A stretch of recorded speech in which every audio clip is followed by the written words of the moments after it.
ఈ క్వశ్చన్ చూడండి. ఈ క్వశ్చన్ని కూడా మీరు ఈ క్లాస్ ముందు ఎలా సాల్వ్ చేసి ఉంటారంటే, ఏ అండ్ బి ఇద్దరు ఉన్నారు, ఒకరు సంపాదిస్తున్నారు. ఏంటి సార్ ఇది 5:3లో ఇన్కము ఎక్స్పెండిచర్ సేవింగ్. చాలా important model. Income expenditure saving. ఏ ఒక్క సంపాదన బి ఒక్క సంపాదన 5:3 రేషియోలో ఉంది. ఏ ఒక్క ఖర్చు బి ఒక్క ఖర్చు 9:5లో ఉంది. ఇది సంపాదన, ఇది ఖర్చు. మిగిలినది రూపాయలలో ఇచ్చాడు. ఇది 1300, ఇది 900. ఇది 1300, ఇది 900. మీరు ఏం చేస్తారంటే సార్, మీకేవో పనికిమాలిన క్రిస్ క్రాస్ మెథడ్లు ఏవేవో ఉంటుంది.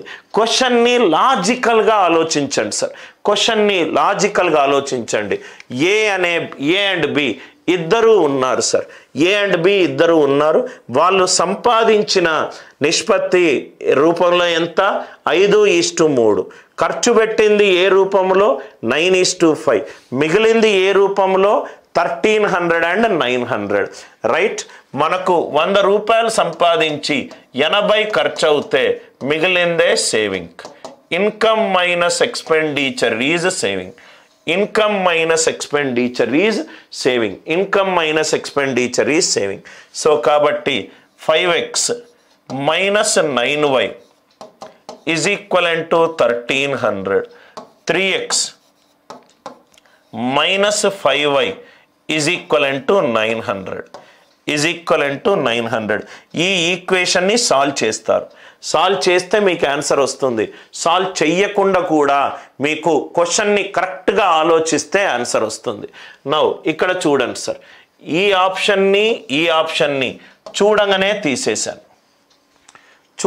తీసేశాను. సార్ ఎందుకు సార్ చూడంగానే తీసేశారు? ఇది చూడండి సార్, ఇన్కమ్ ఏదన్నాడు? 3000 అన్నాడు. 3000. ఈ ఎక్స్ వాల్యూ ఎంత అన్నాడు? 3000. 3000 అనేది 3 మల్టిపుల్. ఇది కూడా 3 మల్టిపుల్. ఇది కూడా 3 మల్టిపుల్. 3 తోటి భాగింపబడే 2 సంఖ్యలను తీసేస్తే వచ్చే ఆన్సర్ 3 మల్టిపుల్ అయి ఉండాలి. 1300. 1 + 3 ఎంత? 4. 3 మల్టిపుల్ కాదు. అంటే ఇది బి పోయింది, ఇది డి పోయింది. బి పోయింది, డి పోయింది. Are you all with me? Right. I hope the idea it is clear. Now ఇక్కడ మీకు ఇంకోటి గనక A option and C option ఉంది. A option and C option ఉంది. నౌ ఇక్కడ చూడండి సార్, ఇక్కడ 3x మైనస్ 5y. సింపుల్గా మీరు సబ్స్టిట్యూట్ చేసుకుంటే సి పెట్టుకుందాం. 5000. 3 5s are, it is 15,000 minus 15y. 5y is equivalent to 900. 900 or 3x minus 15,000. 3x minus 15,000 is equivalent to 900. ఇక్కడ మీకు x:y వాల్యూలు చాలా ఈజీగా వస్తాయి సార్. నౌ x:y ఏ రేషియోలో ఉంది? రైట్. మనకి ఇక్కడ సబ్స్టిట్యూట్ చేసుకుంటే చాలు. I hope the idea it is clear. ఈ లాజిక్ అందరికీ అర్థమైందా? అర్థమవుతే రైట్, చాలా ఈజీగా రైట్. ఇప్పుడు ఆన్సర్ తీసుకొని వద్దాం. ఇది ఫస్ట్ స్టేట్మెంట్ అర్థమైంది కదా sir. 5x minus 9y 1300. 3x minus 5y it is 900. 2 ఈక్వేషన్లు సాల్వ్ చేయాల్సిన అవసరం లేదు. ఎక్స్ గనక 3 మల్టిపుల్ గనక ఉంటే ఇది 3 మల్టిపుల్, ఇది 3 మల్టిపుల్. ఆన్సర్ 3 మల్టిపుల్ కాదు. బి అండ్ డి చూడంగానే తీసేశాను. అంటే ఇన్కమ్ ఫస్ట్ ఆప్షన్ ఏ అనుకుంటున్నాను. ఫస్ట్ ఆప్షన్ ఇది 4000, ఇది 2400. ఇది 4000, ఇది 2400. Are you all with me? Right. 4000 నుంచి income minus expenditure is saving. 4000 నుంచి 1300 తీసేస్తే వచ్చిందంత 2600. 2400 నుంచి 900 తీసేస్తే వచ్చిందంత 1500. ఇది ఎంత అవుతుంది? 3 9s are 27, 3 5s are 15. Answer ఎంత? 9:5. మ్యాచ్ అయింది. కాబట్టి ఆన్సర్ ఎంత? 4000 and 2400.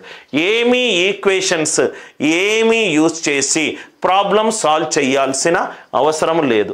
మళ్ళీ ఎక్స్ప్లెయిన్ చేస్తున్నాను. ఇదేమో నేను సంపాదించిన ఆదాయం, ఇది నేను ఖర్చు పెట్టింది, ఇది నాకు మిగిలింది. ఆదాయం మైనస్ ఖర్చు పెట్టింది మిగిలింది. 5x minus 9y 1300, 3x minus 5y 900. నా ఇక్కడ చూడండి సార్, ఇక్కడ మీకు చూస్తే చాలా లాజికల్గా ఇది x ఏమో బి ఆప్షన్ 3000 పెట్టుకుంటే 5 into 3000, ఇది 3 తోటి డివైడ్ అవుతుంది, ఇది 3 తోటి డివైడ్ అవుతుంది. 1300 3 తోటి డివైడ్ కావట్లేదు. కాబట్టి బి ఆప్షన్ పోయింది, డి ఆప్షన్ పోయింది. ఇన్కమ్ ఆప్షన్లో 4000 2500 ఇచ్చాడు. ఇది 4000 నుంచి 1300 పోతే మిగిలింది 2700. 2400 నుంచి 900 పోతే మిగిలింది 1500. ఎక్స్పెండిచర్ ఏ రేషియోలో ఉంది? 2700 is to 1500. 3 9s are 3 5s are. Expenditure ఏ రేషియోలో ఉంది? 9:5. క్వశ్చన్ చూడంగానే మీకు ఆన్సర్ వస్తుంది. 2 men and 3 boys. Right, 2 men and 3 boys ఎన్ని డేస్ పనిచేశారు? 10 రోజులు పనిచేశారు. 10 రోజులు పనిచేశారు. 3 men and 2 boys. 3 men and 2 boys ఎన్ని రోజులు పనిచేశారు? 8 డేస్ పనిచేశారు. 8 డేస్ పనిచేశారు. నాకేం కావాలి? 2 men and 1 boy. 2 men and 1 boy. Question కరెక్ట్గా చదవండి. మీకు ఎక్కడో లాజిక్, క్వశ్చన్ కరెక్ట్గా చదివితే మీకు కనబడుతుంది. 2 మనుషులు అండ్ 3 పిల్లలు కలిసి 3 రోజుల్లో కలిసి 10 రోజుల్లో ఒక పనిని అవగొట్టారు. 2 men and 3 boys. 2 men and 3 boys ఎన్ని రోజుల్లో అవగొట్టారు? 10 రోజుల్లో అవగొట్టారు. క్వశ్చన్లో ఏమన్నాడు? 2 men and 1 boys. Right, number of boys తగ్గింది కదా సార్. నంబర్ ఆఫ్ బాయ్స్, మనుషుల సంఖ్య తగ్గితే చేసే రోజుల సంఖ్య పెరుగుతుంది. ఆన్సర్ 10 కంటే ఎక్కువ ఉండాలి. ఎంత స్టూపిడ్గా మనకు ఆన్సర్ ఆప్షన్లు ఇస్తాడు అని అనేది ఒక చిన్న రైట్ ఎగ్జాంపుల్ సార్. మనకు క్వశ్చన్ కరెక్ట్గా అర్థమవుతే వాడు 10 కంటే ఎక్కువ ఆప్షన్లు ఇస్తే నేను ఇంకో మెథడ్కి వెళ్ళేవాడిని. ఏం వెళ్ళేవాడిని? మొత్తం యూనిట్లన్నీ 2 men plus 3 boys ఎన్ని రోజులు పనిచేశారు? into 10 is equivalent to 3 men plus 2 boys ఎన్ని రోజులు పనిచేశారు? 8. ఈ ఈక్వేషన్ ఎప్పుడు వేస్తా సార్? చైన్ రూల్ ఎప్పుడు వేస్తాను? నాకు క్వశ్చన్లో 10 డేస్ కంటే ఎక్కువ ఆప్షన్లు ఉన్నప్పుడు, 2 మనుషులు అండ్ 3 బాయ్స్ కలిసి 10 రోజుల్లో పనిచేస్తే 2 మనుషులు plus 1 boy, number of boys తగ్గారు, మెన్ సేమ్గానే ఉన్నారు. బాయ్స్ తగ్గినప్పుడు సపోజ్గా మీరు రైట్ ఒక పనిని 3తోటి చేయాలనుకున్నారు, 2 వచ్చాడు, చేసే పని టైం అయితే పెరుగుతుంది. ఆన్సర్ షుడ్ బి ఇట్లాంటి మీరు ఫస్ట్ ఆన్సర్ ఆప్షన్స్ని బాగా కీన్గా అబ్జర్వ్ చేయాలి sir. Answer should be greater than 10 days. Answer should be greater than 10 days. 2 ఆప్షన్లు greater than 10 days ఉంటే చైన్ రూల్ అప్లై చేసుకొని సాల్వ్ చేయాలి. నేనేం చేయాలి సార్? వాడు స్టూపిడ్ ఆన్సర్ ఆప్షన్స్ ఇచ్చినప్పుడు వాడు క్వశ్చన్ మీద ఎక్కువ టైం స్పెండ్ చేశాడు, ఆన్సర్ ఆప్షన్ల మీద తక్కువ టైం స్పెండ్ చేశాడు. నేను ఆన్సర్ ఆప్షన్లతోటి రైట్ క్వశ్చన్ స్టేట్మెంట్ని అర్థం చేసుకొని ఇది తప్పు అని చేయగలుగుతున్నాను.